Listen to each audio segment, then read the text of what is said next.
በስመ አብ ወወልድ ወመንፈስ ቅዱስ አሐዱ አምላክ አሜን። ሰላም ወደ ቤተሰቦቼ እንዴት ናችሁልኝ? የጌታችን የመድኃኒታችን ኢየሱስ ክርስቶስ ጸጋ በሁላችን ላይ ይደር። የእግዚአብሔር አምላክ ሰላም በሁላችን ላይ ይሁን። ዛሬም በአዳዲስ ቪዲዮዎች እንግዲህ ያስተምሩናል ብዬ ባሰብኳቸው ቪዲዮዎች ተመልሻለሁ። ይህንን ቪዲዮ ላይክ በማድረግ ጀምሩ። ሰብስክራይብ ማድረጋችሁን እንዳትረሱ። ቀጥታ ወደ ቪዲዮ ወስዳችኋለሁ።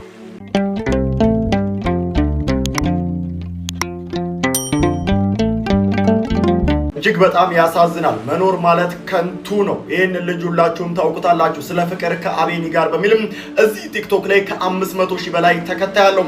ታዲያ አሁን ላይ ህይወቱ እንዳለፈ መረጃዎች እየወጡ ይገኛሉ። ወንድማችን ታዲያ ስለ ፍቅር ብዙ ነገር ሰብኮናል፣ ብዙ አስተምሮናል፣ ብዙ ነገር ብሎናል። ነገር ግን በዚህ በወጣትነቱ በዚህ በልጅነቱ ህይወቱ ማለፉ እንግዲህ እንደተመለከታችሁት ይሄ ወጣት ገና ብዙ መስራት የሚችል በጣም ብዙ ጉልበት ያለው አቅም ያለው ልጅ እንግዲህ እንደ ሞተ እንግዲህ ሰምተናል። በጣም ብዙ ተከታዮች ያሉት ቲክቶክ ላይ በጣም ብዙ ስራዎችን ሰርቷል። ሰዎችን ይመክራል፣ ብዙ ቪዲዮዎችንም ይሰራ ነበርና እንግዲህ ወንድማችን እንደሰማነው እንግዲህ በህመም ይመስለኛል የሞተውና ለምንድነው እንግዲህ ዛሬ የወንድማችንን ቪዲዮ ያመጣሁት?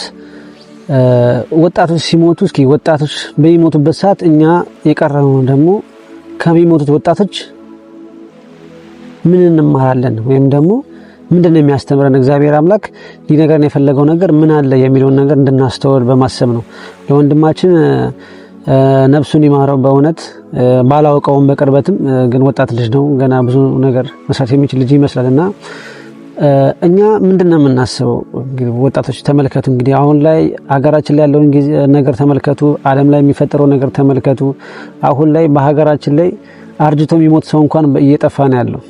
አርጅቶ ወልዶ አግብቶ የሚሞት ሰው እንኳን ጠፍቷል በዚህ ሰዓት። በቃ በልጅነቱ በወጣትነቱ ነው ሁሉም ሰው እየተቀጠፈ ያለውና እኛስ ምንድነው እየሰራን ያለነው? ምንድነው ጣፋንታችን? አሁን ያለንበት ሁኔታ ምን ውስጥ ነው ያለነው? ምንስ እያደረግን ነው? እና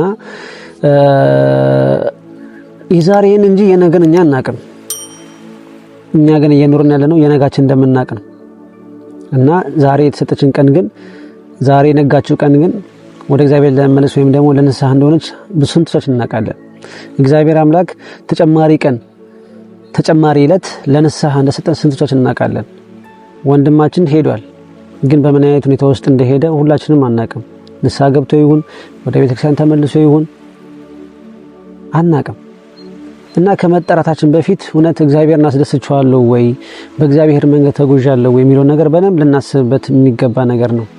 ምክንያቱም እግዚአብሔር በአንድም በሌላ መንገድ ይናገራል፣ ያስተምራል። የሰው ልጅ ግን አያስተውለውም ይላል መጽሐፍ ቅዱስና እኛ በአሁን ሰዓት እንደዚህ አይነት ሰዎች ነው የሆነው። እግዚአብሔር ይናገራል፣ ያሳየናል፣ ግን መመለስም መስማትም አንፈልግም ማለት ነውና ምንድነው የኛስ መጨረሻ? ወንድማችን አንድ ጊዜ ሄዷል፣ ግን እዚህ በህይወት ያለነው በቁም ያለነው ምንድነው መጨረሻችን? ምንድነው ቀጣዩ ጉዟችን? ምንድነው ወደ እግዚአብሔር ማንመለስበት? የነጋችን አላዋቂ መሆናችን የምናውቀው መቼ ነው? ከጠፋንበት ከክፋት ስራ ሊሆን ይችላል፣ ከኃጢአት ስራ፣ ከዓለም ብልጭልጭታ ሊሆን ይችላል። ወደ እግዚአብሔር ቤት የምንጓዘው እግዚአብሔርን የምንናፍቀው መቼ ነው? መቼ ይመስላችኋል? እስኪ የምሬን ነው የምላችሁ። ይሄን ጥያቄ እያንዳንዳችን ራሳችንን መጠየቅ ይገባናል ማለት ነውና እስኪ ወንድማችን እንግዲህ የመጨረሻውን ቪዲዮ እንመልከት። እስኪ መጨረሻ ላይ የሰራውን ቪዲዮ ይሄን ይመስላል። ይሄውላችሁ የህይወታችሁን ቁልፍ ለልባችሁ እንዳትሰጡት። የምሬን ነው የምላችሁ። የሆነ ሳለ የሆነ ሰው መጫወቻ መቀለጃ ሆናችሁ ነው ራሳችሁን የምታገኙት። ህይወታችሁን ልባችሁ እየመራ ከሆነ በደፈናው ነው የሚራመደው። የሚጎዳው ሰው ካለ ራሱ ማስተዋል ያቅተዋል። እንዲሁ ዝም ብሎ በመሰለው ይጓዛል። ከሚጎዳችሁ ነገር ራሱ ፕሮቴክት አያደርጋችሁም። ስለዚህ የህይወታችሁን ቁልፍ ከልባችሁ ውሰዱና ለአእምሯችሁ ስጡ። እሱ ይምራችሁ፣ እያንዳንዱን ነገር ያገናዝበዋል። ፍቅር የተባለ ነገር እውር አያደርገው። ልብ ባንዴ ነው ፍቅር ከያዘው እውር የሚሆነው። የሚያደርገውን ነገር ማስተዋል ማገናዘብ ያቅተዋል። ለዛም ነው የህይወታችሁን ቁልፍ ለልባችሁ ሳይሆን ለአእምሯችሁ ስጡት እምለው። ማንም አይቀልድባችሁም። ማንም ተነስቶ ሙድ አይይዝባችሁም። በፍቅር ስም ሙድ እየያዘ ከሆነ ራሳችሁን ይዛችሁ ትወጣላችሁ። ይሄ ቦታ አይመጥነኝም ብላችሁ ራሳችሁን ይዛችሁ ትወጣላችሁ። ልባችሁ ከሆነ ግን ደንቆሮ ነው፣ አይረዳም። ስሜቱን ብቻ ነው የሚከተለው። በመሰለው ነው ነገሮችን የሚያደርገው። በፍጹም የህይወታችሁን ቁልፍ ለልባችሁ አትስጡት። ለአእምሯችሁ ሰጣችሁ ሰላማዊ ህይወት ኖሩ። እንግዲህ የምትመለከቱት ቪዲዮ የመጨረሻው ቪዲዮ ነው። እንግዲህ አካውንቱ ላይ ገብቼ ያገኘሁት ለመጨረሻ ጊዜ ፖስት ያደረገው ቪዲዮ ይሄ ነው። እንግዲህ ይሄን ቪዲዮ ከሰራ በኋላ አካውንቱ ላይ ቪዲዮ ማለቀቀም ከዛ በኋላ የሞቱ ዜና ነው የተሰማው ማለት ነውና እንግዲህ ተመልከቱት። አሁን ይሄ ሲታይ የሚሞት አይደለም እንደው የሚያስነጥስ እንኳን ይመስላል። እንኳን የሚሞት አይደለም እንዲህ ነው በቃ ሞት ቤታችሁ መጥቶ ሲያንኳኳ አይመርጥም ማለት አንተ ወጣት ነህ፣ አንተ ሽማግሌ ነህ፣ አንተ መንፈሳዊ ነህ፣ አንተ ለማይ ነህ አይልም። ቀናችሁ ደርሶ ከተጠራ ሁላችንም ሕያጅ ነን። ግን ከመሄዳችን በፊት ግን ቤታችን አስተካክለናል ወይ ነው። ከመጠራታችን በፊት ያለንበት ቦታ የት ነው ነው እንደው ብንጠራስ መልአከ ሞት የት ነው ያገኘው ሲባል እንደው የት ነው ያገኘውት እንዲላችሁ የምትፈልጉት? የት ነው ያገኘውት ይበላችሁ። ሲዘሙት ነው ያገኘውት ነው እንዲል የምትፈልጉት? ወይ ሲጨፍር ነው ወይ ሲደንስ ነው ሲዘፍን ነው? ሱስ ውስጥ ነው ያገኘውት ይበል፣ ምን ውስጥ ነው ያገኘውት ይበል። እና የነገር እርምጃችንን ማስተካከል የምንችለው እኛ ራሳችን ነን። እባካችሁ ወጣቶች ወጣት ሆነን በዚህ ሰዓት እግዚአብሔርን ማሰብ የማንችል ሰዎች ከሆንን በጣም ብዙ ነገር ነው የምንከስረው። በጣም ብዙ ነገር ነው የምንከስረው። እቺ ዓለም በጣም በብዙ ብልጭልጮች ነገር ሁሉ የተሞላች ነች። በጣም በብዙ ብልጭልጮች የተሞላች ነች።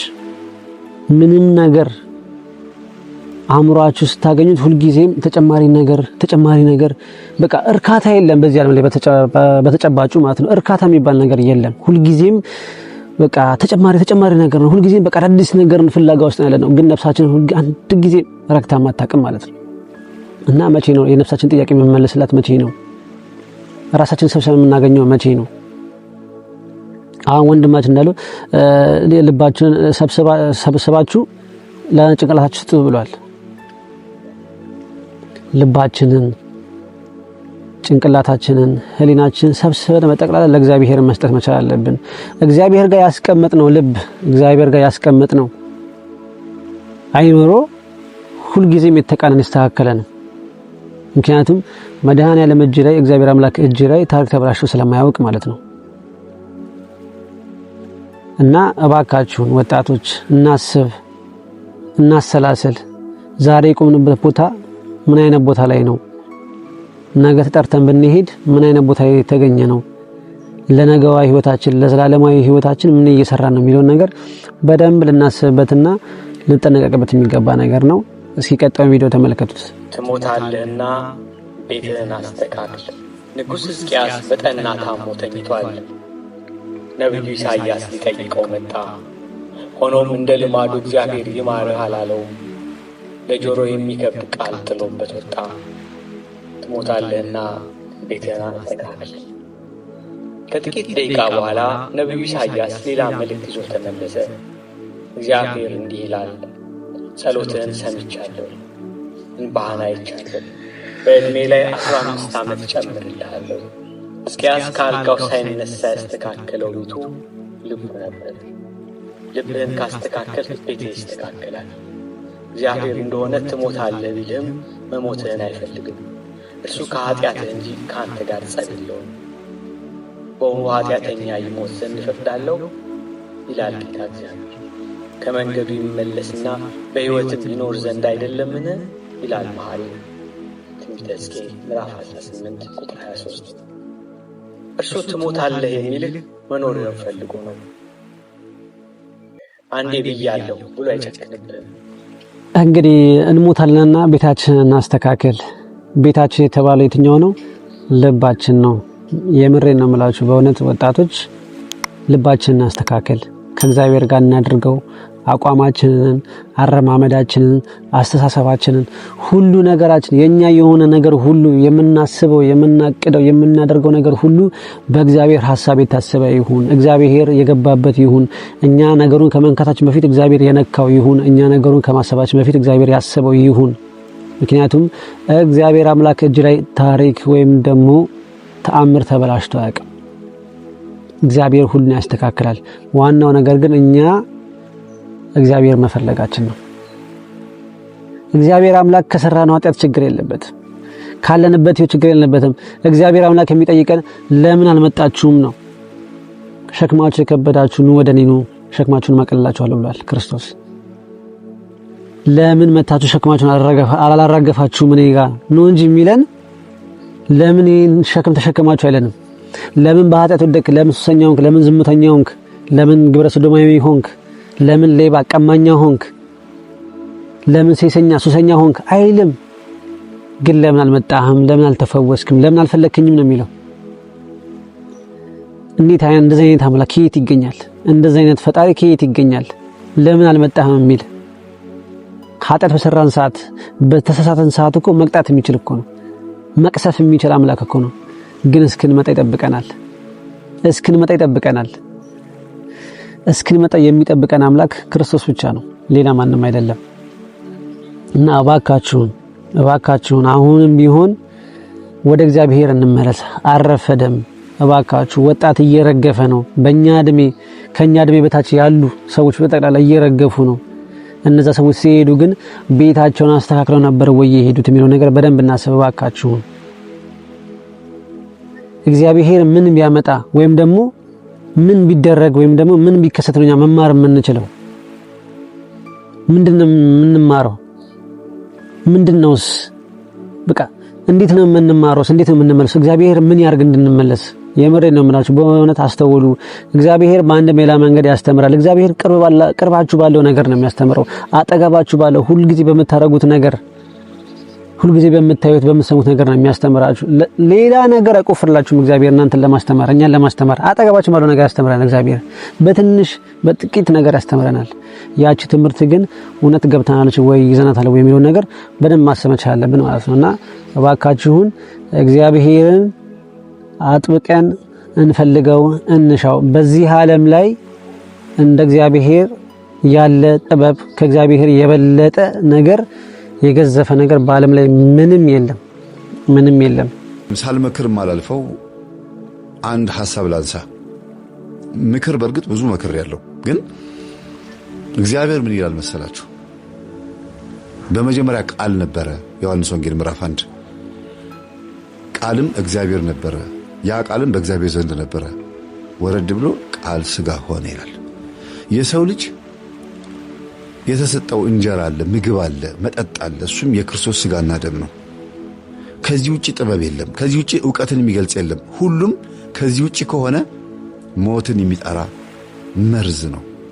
በመሰረቱ ማንኛውም ነገር ከልኩ ካለፈ መርዝ ነው። ውሃም ቢሆን ምግብም ቢሆን የትኛው መልካም ነገር ነው የምትሉት ነገር በመጠኑ ሲሆን ነው። እሳትን በርቀት ስትሞቁት ያሞቃል፣ ስትገቡበት ግን ያቃጥላል፣ ጠባሳ ነው የሚያመጣው። ስለዚህ ሁሉ ነገር በመጠኑ ሲሆን ሕይወት ነው፣ ከመጠን ሲያልፍ ግን መርዝ ነው። በእውነት ቃሎት ያሰማልን መምህራችንን። ጥበብም ሕይወትም ድንቅ ስራም ክርስቶስ ነው፣ ሌላ ማንም የለም። እባካችሁ ወጣቶች እባካችሁን የህይወታችን ጥበብ የሆነውን የህይወታችን መሰረት የሆነውን የህይወታችን መገኛ የሆነውን ለመኖራችን ምክንያት የሆነውን ጥበብ የሆነውን የክርስቶስ ሥጋውና ደሙን እባካችሁን ወደዛ እንቅረብ። ተገብቶን ሳይሆን እሱ በቸርነቱ በመሐሪነቱ እየሰጠን ስጦታችን ነው እና እባካችሁን ካለንበት ነገር ተመልሰን ወደ እግዚአብሔር ቤት እግራችን ያምራ። ለእግዚአብሔር እንገዛ፣ እንታዘዝ። ለነፍሳችን የምትፈልገውን ፍሬ እንስጣት። ለስጋችን ሁልጊዜ እንደምንደክመው ለስጋችን ሳንተክት ሳይሰለችን ለስጋችን እንደምንለፋው ሁሉ ለነፍሳችንም እባካችሁ እንልፋ።